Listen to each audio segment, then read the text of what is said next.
Bonsoir tout le monde, j'espère que vous allez bien. Merci beaucoup d'être là pour cette toute nouvelle vidéo, ce nouveau débrief pour le match entre Caen et Lyon. Victoire des Caennais. Les Caennais 1-0 avec un but de Diomandé il me semble, vers la 75-80e minute. On va parler assez vite de ce match parce que je vais pas vous le cacher, j'ai pas tout vu. Et là, j'ai quand même vu beaucoup du match et j'ai vu quand même beaucoup d'ennuis, surtout. C'était pas un match de foot, c'était super ennuyant. C'est-à-dire qu'il a fallu attendre les 15 dernières minutes pour que le stade commence vraiment à s'enflammer et pour que là, pour le coup, ça devienne vraiment un match de Coupe de France et que ça devienne vraiment sympa à regarder. Avant, non, c'était pas agréable, c'était lent. La première mi-temps, c'était Lyon qui a eu la possession, Caen qui a tenté de faire des comptes mais qui a pas réussi.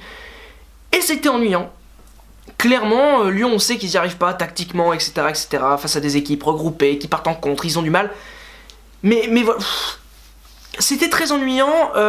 C'est pas la faute de Caen, c'est surtout la faute lyonnaise qui n'a pas réussi à animer le match.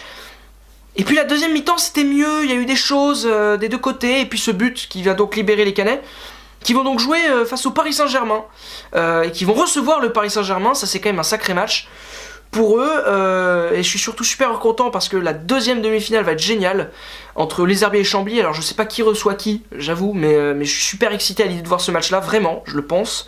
Il devrait y avoir une vidéo réaction sur ce match là, j'en suis convaincu. Bref, en fait je sais pas quoi dire sur ce match tellement c'était plat, c'était super plat. Et pourquoi c'était plat? Les Lyonnais ont été très décevants quoi, encore une fois, sans Fekir, ça manque de créativité, ça manque de tout en fait à Lyon quand il n'y a pas Fekir. Fekir a fait une première partie de saison, je le dis déjà depuis longtemps qu'il a fait une super première partie de saison, à peu près comme tout le monde, mais on sous-estime un peu je pense ce qu'il a fait, parce qu'il a maintenu Lyon à lui tout seul, et que Lyon fasse une aussi bonne première partie de saison, c'est beaucoup grâce à Fekir.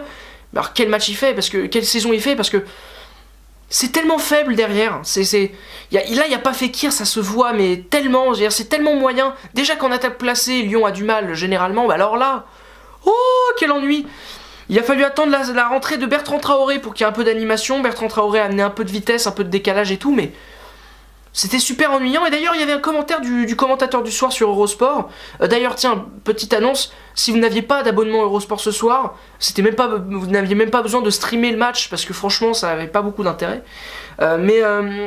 Le commentateur a dit un truc intéressant, il a dit tiens, pour les Lyonnais, si jamais ils veulent marquer, ce ne sera pas sur une action collective, mais sur un exploit individuel. En tout cas c'est l'impression que j'ai. Et bah t'as raison Coco.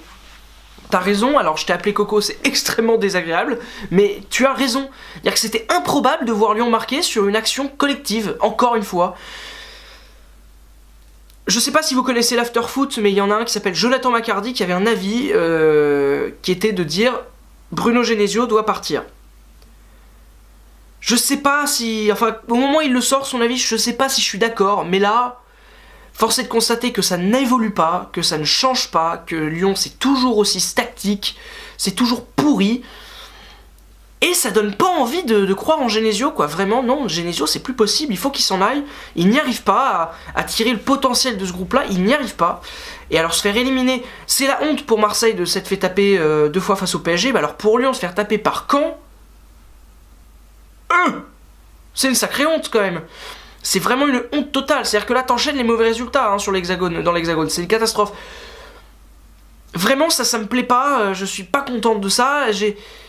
Ce qui est surtout très agaçant, c'est de voir que Lyon, lors des 10 dernières minutes, a mis en danger énorme Caen. Alors oui, la fatigue caennaise a joué, mais quand t'es capable de mettre autant en danger une équipe, pourquoi tu le fais pas avant ? J'ai écrit un article d'ailleurs dessus, vous pouvez le voir sur le site internet de la Prolongue, concernant la mentalité lyonnaise. Je suis sûr que dans certains articles je vais me faire détruire, mais détruire d'une violence extrême, mais je pense que j'ai raison.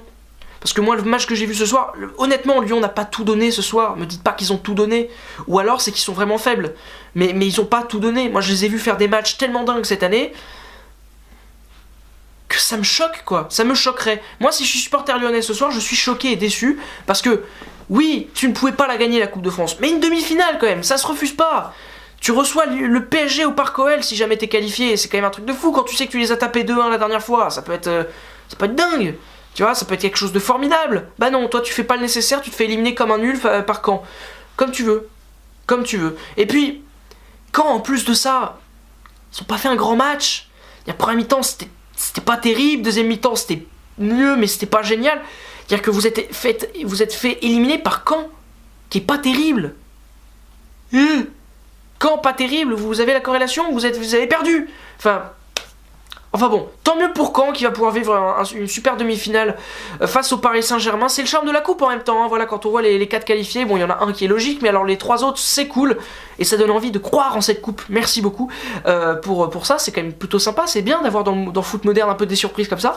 Bref, merci beaucoup d'avoir regardé cette vidéo, cette petite analyse qui n'en est pas vraiment une parce que j'ai pas vraiment analysé le match, mais j'ai quand même analysé le match, enfin bon, bref.